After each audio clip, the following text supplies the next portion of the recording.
Sub registrar ವರ್ಗಾವಣೆಯ ಬಗ್ಗೆ ಮಹತ್ವದ ತೀರ್ಮಾನವನ್ನ ತೆಗೆದುಕೊಳ್ಳಲಾಗಿದೆ.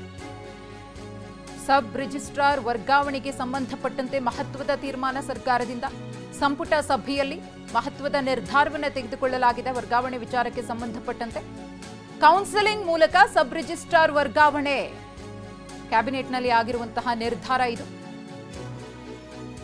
ಈಗಿನಿಂದಲೇ ಕೌನ್ಸೆಲಿಂಗ್ ಮೂಲಕ ವರ್ಗಾವಣೆಗೆ ನಿರ್ಧಾರವನ್ನು ತೆಗೆದುಕೊಳ್ಳಲಾಗಿದೆ. ಅಕ್ರಮ ಮತ್ತು ಭ್ರಷ್ಟಾಚಾರವನ್ನು ತಡೆಗಟ್ಟುವ ನಿಟ್ಟಿನಲ್ಲಿ ವರ್ಗಾವಣೆಗೆ ಹೊಸ ನೀತಿಯನ್ನ ಅನ್ವಯಿಸಲಾಗ್ತಾ ಇದೆ. ಈ ವರ್ಷದಿಂದಲೇ ಕೌನ್ಸೆಲಿಂಗ್ ಮೂಲಕ ವರ್ಗಾವಣೆಯ ಈ ಒಂದು ನಿಯಮ ಜಾರಿಯಾಗುತ್ತೆ. ಸಬ್ ರಿಜಿಸ್ಟ್ರಾರ್ಗಿಂತ ಕೆಳ ಹಂತದ ಅಧಿಕಾರಿಗಳಿಗೂ ಕೂಡ ಕೌನ್ಸೆಲಿಂಗ್ ಅನ್ನು ಮಾಡಲಾಗುತ್ತೆ. ಮೊದಲ ಬಾರಿ ಕ್ಯಾಬಿನೆಟ್ನಿಂದ ಈ ಮಹತ್ವದ ನಿರ್ಧಾರ. ಬೆಂಗಳೂರಿನಲ್ಲಿ 5 ವರ್ಷಕ್ಕಿಂತ ಯಾರು ಹೆಚ್ಚು ಕೆಲಸ ಮಾಡಿದ್ರೆ ಹೊರ ಜಿಲ್ಲೆಗಳಿಗೆ ಪೋಸ್ಟಿಂಗ್ ಮಾಡಲು ಕ್ಯಾಬಿನೆಟ್ ನಿರ್ಧಾರ. ಪ್ರಮುಖವಾಗಿ ಪಾರದರ್ಶಕ ಮತ್ತು ನಿಷ್ಪಕ್ಷಪಾತ ಹಾಗೆಯೇ ಭ್ರಷ್ಟಾಚಾರ ರಹಿತ ಆಡಳಿತವನ್ನ ಕೊಡುವ ನಿಟ್ಟಿನಲ್ಲಿ ರಾಜ್ಯ ಸರ್ಕಾರ ತೆಗೆದುಕೊಂಡಿರುವಂತಹ ಮಹತ್ವದ ನಿರ್ಧಾರ ಇದು.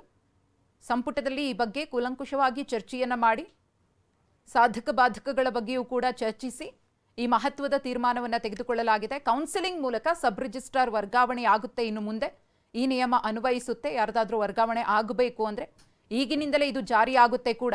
ಅಕ್ರಮ ಮತ್ತು ಭ್ರಷ್ಟಾಚಾರವನ್ನು ತಡೆಯೋದೇ ಇದರ ಮೂಲ ಉದ್ದೇಶ.